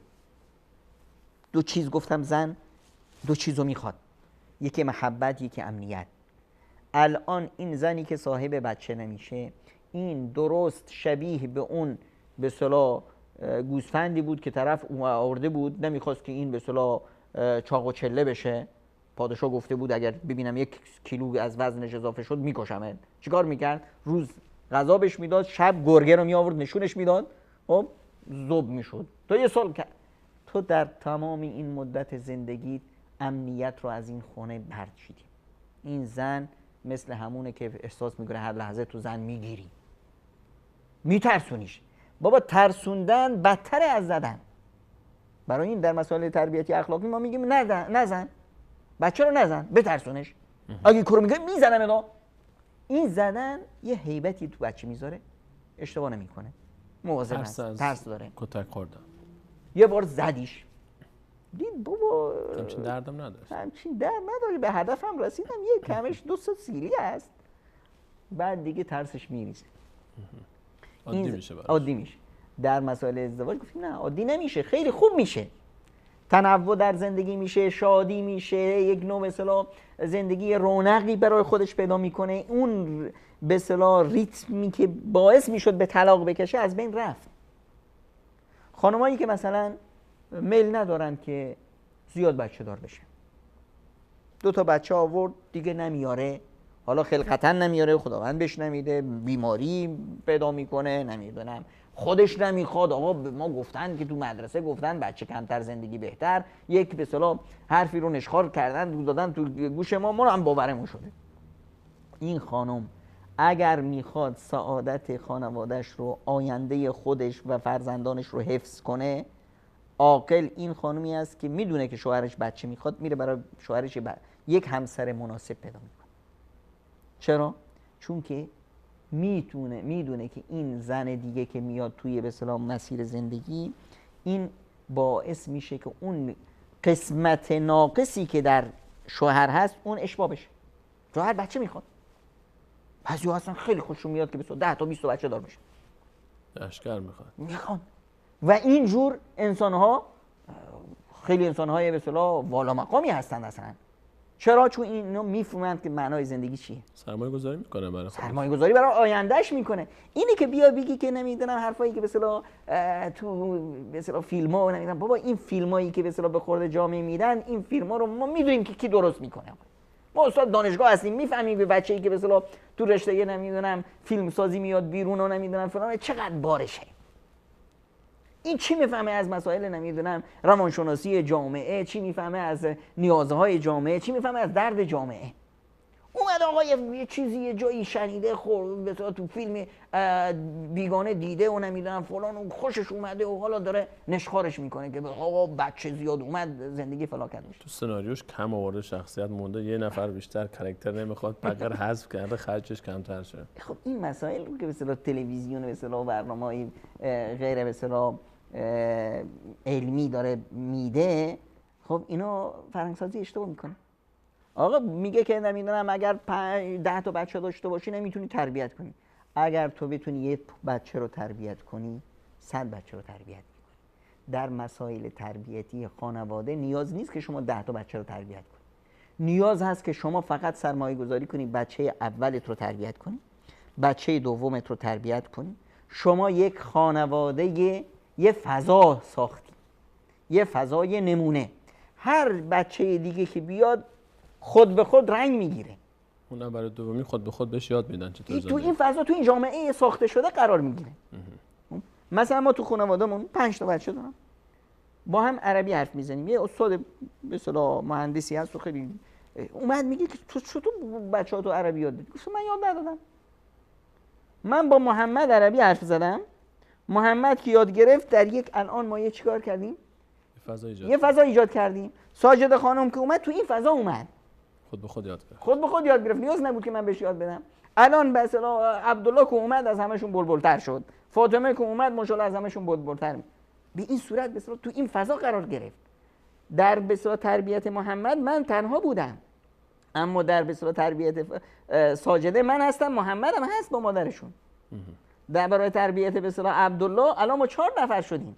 برای تربیت نمیدونم به اصطلاح فاطمه ما 6 نفر شدیم. برای تربیت به اصطلاح مصطفی ما یک فضایی ایجاد کردیم، یه جامعه ایجاد کردیم، جامعه کوچیک. خب پس این مسائل رو مثلا درست بفهمیم. اینه که اگر همچنین موردی هست در خانواده، این ریتم خانواده رو بذاریم چرخه، بذاریم توش تنوع ایجاد بشه. اگر نیست، خانم هایی که به اصطلاح بچه دار نمیشن، خانم هایی که به اصطلاح نمیتونن بیش از این بچه نمیخوان بنا به دلایلی، خب این فضا رو بخوان آینده خودشون رو حفظ کنن، اینه یکی از موارد بسیار مهم هست در به اصطلاح استقرار یک خانواده. یه موردی که باز مهم هست از جمله عواملی هست که خیلی وقتا باعث میشه طلاق میشه اینه که مرد چی میخواد؟ مرد زن میخواد برای خودش، زن نمیخواد برای جامعه. یه موردی هست که به اصطلاح توی این مسلمون و غیر مسلمون نداریم آقا. حداقل در بین ما شرقیا این دیگه روش بحث نیست. حتی تو غربیا وقتی یه مقداری میشه غیرت، مسئله غیرت به میان میاد که مرد نمیخواد که به اصطلاح زنش هرزه باشه. بله با زن هرزه رابطه برقرار میکنه ها. به خاطر چی؟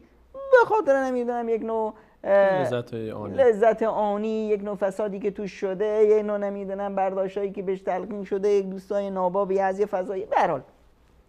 اما وقتی همین فرد با یک زن به هرزه است، وقتی میای بهش میگی که حاضری اینو برات خواستگاری کنیم، تو خیلی دوستش داری، اینجاست که دیگه نه بریک میزنه، یک ترمز میزنه. نه من یه اون زن همسر و مادر آینده فرزندان هرگز شاید به عنوان یک نمیدونم خب حتی اسمشو میذارن دوست دختر. این چیز لذت یعنی آنی چی؟ لحظه استفاده یعنی آنی. من دوستی داشتم پسر بود، حالا یه دوستی دارم دختره. یعنی برای هر لحظه هم ولش میکنه. ما چقدر دوست داشتیم تو مدرسه ابتدایی، کجا هستن اصلا نمیدونیم اسمشون کیه. اومدیم نمیدونم راهنمایی، اصلا چقدر بودیم تو مدرسه، 200 نفر بودیم، دوست بودیم، میگفتیم میخندیدیم، خیلی با هم صمیمی بودیم. الان بگیم که اسمشون نمیدونیم کجا رفتن. طرف میاد الان میبینه شما آقای سلیمانی یادته که ما کلاس نمیدونم سوم با هم کلاس بودیم فلان بود، در حالی که با هم میخوردید، به اصطلاح با هم بازی میکردید، تو خونه هم دیگه میرفتید، مثل دو تا برادر جونجونی بودید. اما چون دوست بود رفت. قضیه ازدواج نیست. قضیه ازدواج در هم ذوب شدن است. یک پیوند جاودانه است. یک پیوند جاودانه است در دنیا و آخرت. الان این پیوند رو به اصطلاح زن بیاد، به خصوص این مورد کجا پیش میاد؟ زنایی که زیاد از خونه بیرون میرن، خب زنایی که نمیدونم زنای کارمند، اینو خیلی در معرض به اصطلاح طلاق قرار دادن. ما چرا میگیم که مثلا وقتی آمار رو نگاه میکنیم بیشترین آمار طلاق ها از کی هستن؟ خانم هایی که به اصطلاح سطح سواد خیلی خوبی دارن، یعنی مدارک خوب دارن، کار دارن. شوهرشون هم یک کسی هست مثل خودشونه، در همون سطح سواد، در همون سطح سواد هست، اما شوهر زن میخواد. ذات شوهر اینجوریه. ببینید خداوند متعال وقتی حتی در بهشت به ما میگه که بهتون چی میدم؟ همسر میدم، حور میدم. چی میگه در وصف اون حورا چی هست؟ حور مقصورات فی الخیام. حورایی بهتون میدم که زن خونند، خونه دارند، ازواج مطهره. یعنی این دغدغه مرد رو در اینکه خدایی نکرده شاید خانمایی که نصیبم میشه اون خانم شاید کسی دیگه باش مراوده‌ای داشته، سلام علیکی داشته، یا دیده با این جمال و محبت به حال زیبایی که زاید الوصف هست، اگر دیده دیگری بین بیفته شاید در اون تمایل پیدا بکنه، این شبهه را الله تعالی کاملا برطرف میکنه. چون این نشان از این داره که مرد نسبت به این چیزها حساسه، بسیار حساسه. حتی در بهشت. بابا رسول خدا صلی الله علیه و سلم خداوند برد بهشت رو بهش نشون داد. تو بهشت یک قصر بزرگی دید، نمیدونم اونجا به اصطلاح بعضی از حوریات بودن و اینا، گفتن این قصر کیه؟ گفتن قصر حضرت عمر هست. پیامبر نرفتن داخل، سرشون برگشتن. بعدش روز بعد که برای مثلا در سفر اسراء و معراج بود، وقتی روز بعد برای حضرت عمر و برای یاران تعریف می‌کردن، فرمودن که یاد غیرتت افتادم عمر، من داخل نرفتم. ببین این قدیم برای مرد مهم هست. خب الان خب ریتم اجتماع اینجور بود، مرد به اصطلاح با این خانم در کجا آشنا شد؟ سر کار، روی یک میز به اصطلاح با هم کار میکردن، توی دفتر بودن، دید که همسر مناسبی هست، حالا اختیارش درست بود نبود، به هر حال ازدواج کردن. حتی خانمه هم شرط گذاشت که من کارم رو رها نمی کنم. در اون لحظات، در اون حالت، چون حالتهای ابتدایی تصمیم گیری یک حالتهای هیجانی هست، اینجا عاطفه طغیانش بیشتر از عقل و منطقه، کاملا در اختیار اول به اصطلاح ازدواج. بله هر چی می‌بینی که مردا به اصطلاح در اثنای ازدواج بیشتر به چیا شبیهن؟ به کاندیداهای انتخابات. می‌بینی کاندیدات تا میشه میخواد رئیس جمهور بشه، نماینده شهر بشه، کچکول گدایی دستشه، سر هر خونه‌ای میره، هر پیرمردی رو می‌بینه دستشو میبوسه، سرشو میبوسه، نشون میده که بله من چقدر آدمی هستم. خب بعد که کاندید شد یا رئیس جمهور شد چی؟ پدرشو هم نمیشناسه، دماغش میچسبه به آسمون، همچین راه میره که انگار که از دماغ فیل افتاده. برو پیداش کن. خب مردا هم میتونن وقتی میخوان ازدواج کنن همون کاندیدا هستن، هر چه به اصطلاح همسرش نمیدونم شرط و شروط میخواد بذاره چشم قربان، بله دیگه این حق شما، حق شما، روی بحثی نیست اصلا، این مسائل نیست. من نمیخوام من نمیتونم کارم رو ول کنم، حقتونه، اصلا زن باید کار کنه، خونه دو موتوره که الان امروزه دیگه مسائل اینجوریه که دو موتوره باید باشه و فلان باشه، از این حرفا. خب اما با ذات مرد نمیخونه، این طبیعتش نیست. شما میایید به اصطلاح میگی که آقا من میخوام اینجا این زغالا رو آتیش بدم، کباب درست کنم، اما میخوام یه آتیشی باشه که به اصطلاح دستم گذاشتم نسوزه ها، کباب فقط بسوزه بپزه. طرفی که به اصطلاح کارش هست باید این آتیش رو روشن کنه، میگه چشم بابا شما آتیش نمیخوای، شما اشعه ایکس میخوای، همینو برات درست میکنم.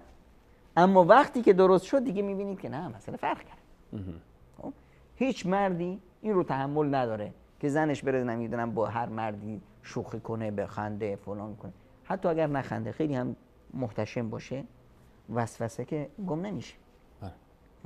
اینه که به اصطلاح زن نباید با هیچ مورد از این مسائل با غیرت مرد بازی کنه. ببینید در مسائل خیانت ما گفتیم که حتی زن برای مرد همینی که زن بیاد با یه مرد دیگه تعاطف نشون بده.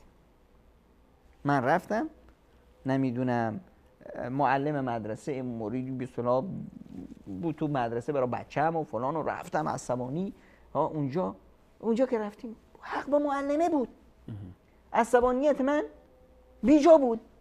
خانمم بگه که ببین حق با معلم است، راست میگه، این رو مرد خیانت تلقی میکنه. ما توصیه میکنیم زنها این کارو نکنن. همسرت با یک کسی دیگه ای با نمیدونم تو بازار نمیدونم تو خرید فروشی یه موردی پیش اومد، طرف همسرت وایسا، اشتباه کرد نمیخوای به اصطلاح تو اشتباه کمکش کنی، دستشو بگیر بگید آقا اینجا این تو از این دکان اصلا خوشم نمیاد، این نحوه برخوردشون درست نیست، خب بریم بابا، دستشو بگیر ببرش از اون فضا بیرونش کن. اگر خواستی یه روزی بهش بفهمونی که اون کارش اشتباه بود، الان نیست و مستقیم هم نیست که بگی که فلان مرد حق با اون بود. این رو مرد خیانت میدونه. وقتی که این مسائل بسیار بسیار سطحی برای مرد خیلی غیرتی میکنه، اون رو تحریک کننده است و اینا، خب مسائل بیشتر هست. این که خیلی در این مسائل ببینید کار خوبه، پول در آوردن و رفاه اجتماعی خوبه، اما خوبیش به این نیست که من زندگیمو داغون کنم. ما چرا میخوایم کار کنیم؟ برای رفاه خانواده. برای رفاه خانواده.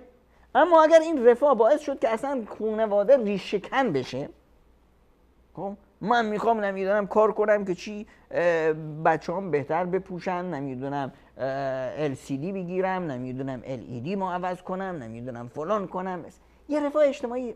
بابا با نون پیازت بساز، خونه عشق درست کن، خونه سعادت درست کن.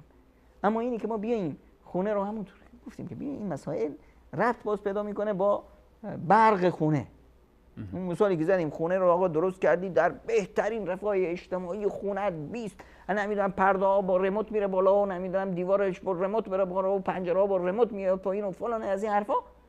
برق نیست تو این خونه، شد یه قفسه، شد یه کارتون تاریک. خب پس این مسائل رو بیاییم عاقلانه باش برخورد کنیم، به جای اینکه بیاییم به اصطلاح شعار بدیم، به جای اینکه بیاییم نمیدونم احساسات رو بذاریم که بر عقل و منطق چیره بشه. جناب دکتر ما کمتر از 5 دقیقه به پایان برنامه فرصت داریم و چون میخوایم دیگه بحث بیشتر از این کش ندیم در همینجا خلاصش کنیم. غیر از این عواملی که مهمتر هستن اگر همینطور تیتروار فقط ذکر بکنید در این چند دقیقه. از جمله عواملی که ما به اصطلاح در اسباب طلاق ذکر کردیم یه مسائلی هست که مسائل اخلاقی است. مثل همین قضیه عصبانیت به اصطلاح مرد، نمیدونم یا زن، اخلاق بدش، نمیدونم رفتار بدش، دعوا و مرافعی که میکنه، نمیدونم حتی قضیه به اصطلاح همسر مجدد. این مسائل برمیگرده به افراد. یه مسائل دیگه هست که برمیگرده به قضایای مدیریت اقتصاد خانه. زن ویل خرج هست یا مرد به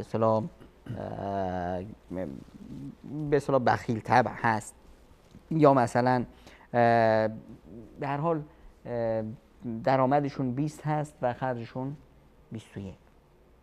میگن که به حال اون شخص باید گریست که نمیدونم درآمدش 20 باشد و نمیدونم خرجش 21، همچین چیزی میگن. خب این مسائل رو باید زن مراعات کنه. و دو این مسائل خوبیش چی هست؟ اداره به اصطلاح اقتصاد خانه که شفافیت توش باشه. مرد از زنش پنهان نکنه که چقدر درآمد داره. همین که حقوقش رو میگیره. یه مسائل ثابت هست تو خانواده که بنای استقرار خانواده روش هست. نمیدونم کرایه خونه، نمیدونم خرج مدرسه بچه‌ها، نمیدونم آب و برق، اینو که ثابت هست. اینا رو که گذاشتیم جدا، میفهمیم که آقا ما چقدر دیگه داریم که این به اصطلاح چرخ رو بگردیم. بر مبنای این کار کنیم. پامون از گلیممون درازتر نکنیم. خب این مسائل رو اگر خوب مدیریت کردیم اینو حل میشه. یه مسائل دیگه هست که به اصطلاح مسائل اجتماعی هست. باورهای نادرستی که به اصطلاح به ما تلقین میشه. مرد میخواد که به اصطلاح زنش کار نکنه، زن میخواد کار کنه. مرد میخواد که بچه دار بشه، زن نمیخواد بچه دار بشه. نمیدونم باورهایی که هست چه چیزایی به اصطلاح مرد رو توش فکر میکنه. این خیلی مهم است. ببینید در قضایای اجتماعی ما احیانا این رو صرف نظر میکنیم. فقها وقتی میان در مورد ازدواج حرف میزنن، آقا میگن که باید کفء همدیگه باشن. یعنی مناسب همدیگه باشن. وصله تن هم باشن. وصله تن هم باشن. اینی که من بیام به خاطر چی؟ به خاطر خوشگلیش این مسئله رو رعایت نکنم. به خاطر نمیدونم پولداریش این مسئله رو رعایت نکنم، میمونم چی؟ وقتی که خب به هر حال این پولداری و نمیدونم خوشگلی و اینا همه شکایت 2 ماه 3 ماه 4 ماه هست. بعدش دیگه عادی میشه. بعدش میبینم که نه بابا، این به اصطلاح عقلها به هم نمیخوره. این نحوه برداشت از زندگی یه نحوه دیگه هست، یه فکر دیگه داره، یه چیزای دیگه براش مهم است. این من برام یه چیزای دیگه مهم است. این مسائل باید از اولش به اصطلاح راست پیش بریم. حتی در مسائل به اصطلاح اجتماعی که به اصطلاح باورهای اشتباهی که هست تو خیلی از آقا من میخوام که به اصطلاح آقا میخوای ازدواج کنی باید دختره رو ببینیش، تو رو ببینه. خب این نشه که فردا بیاد 1000 عیب و ایراد ثبت بشه. حالا آخر برنامه هستیم با یک جوکش تموم کنیم که یک بنده خدایی بود اعمش، فقیه بزرگی هست اعمش دیگه. اعمش اصلا یعنی کچشم.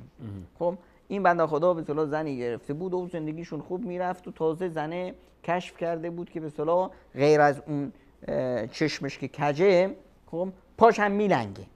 خب دیگه برای همین برای خوب به هر حال زن در اون فتح به اصطلاح در اون سطح این انسان بزرگ و عالم و دانشمند نبود. دعوا و مرافع رو انداخته بود. آخرش اعمش هم یکی از عزیزان به اصطلاح که برای هر دوتا عزیز بود این آورده بود که شما بیا پادرمیانی بود. این هم اومد و به اصطلاح به خانمه گفت که ببین این ابو محمد عالم و فقیه و دانشمند و تاج سر ماست ها. محدثه برای خودش یک محدث هست، یک عالم بزرگ هست. همه دنیا زنای دنیا افتخار میکنن که خدمت ایشون بکنن. اینی که به اصطلاح چشش کجه، یکم پاش میلنگه، یک دست شله، یکم به اصطلاح بوش گنده، یه مقدار سرش به اصطلاح کچله، یه مقدار گفت خفه شو. خیلی از عیب و ایرادایی که مثلا نمیدونستن اما اصلا توجه نکرده بود تو داری الان اینا رو بلند بهش نشون میدی. اینجور نباشیم. ما بیایم در مسائل اجتماعی این مسائل رو به اصطلاح بیایم حلال مشکلات باشیم، به اصطلاح مشکل سازی نکنیم. اونم گرفت بنده خدا انداخت بیرون از خونش، گفت که خیلی از مشکلات بود که اصلا زنم بهش توجه نمی‌کرد، الان این اومد به اصطلاح بزرگ کرد. و این مسائل رو به اصطلاح مسائل فرهنگی، مسائل اجتماعی، مسائل اقتصادی، اینا رو همه رو مد نظر داشته باشیم، انشالله زندگیمون زندگی با سعادتی خواهد بود. و فرمول یادمون نره، فرمول خداوند متعال برای زندگی گذاشته فمن اتبع هدای فلا یضل ولا یشقی، کسی که راه خدا رو بره هرگز بدبخت و نگونبخت نمیشه. و من اعرض عن ذکری فان له معیشة ضنکا، و کسی که از یاد خدا و قرآن غافل شه، از راه خدا غافل بشه، حتما نگونبخت و بدبخت میشه. خیلی ممنونم جناب دکتر، تشکر از صحبت‌های گرانقدر شما. همچنین تشکر میکنم از همه شما بینندگان عزیز و ارجمند که تا این لحظه برنامه خودتون رو یاری کردید. میتونید بلافاصله بعد از پایان برنامه و اتمام برنامه فایل صوتی این برنامه رو در تلگرام شبکه جانب صالح دریافت بکنید. علاوه بر این که ما همیشه استقبال کردیم، استقبال میکنیم از نظرات، پیشنهادات و انتقادات شما و حتی موضوعاتی که دوست دارید مطرح بشه در برنامه سفره دل از طریق فیسبوک، صفحه فیسبوک برنامه سفره دل، از طریق پیامک SMS و از طریق واتساپ، تلگرام و راه‌های مختلف دیگری که عزیزان در طول هفته برای شما روی صفحه می‌نویسند. میتونید با ما در ارتباط باشید. در پایان از احمد جان و رفیع و همچنین از منیر احمد و فرید جان و جاوید جان و دیگر عزیزان بخش کنترل هم تشکر خاص دارم و در پایان از الله متعال برای همه گذشتگان خودمون رحمت، بخشش و مغفرت رو خواهانیم و برای خودمون ثبات و استقامت تا آخرین لحظه بر راه توحید و ایمان و اطاعت از الله و رسولش رو. تا برنامه بعد همه شما رو به الله متعال مثل پرم الله یارا نگهدارش. متشکرم.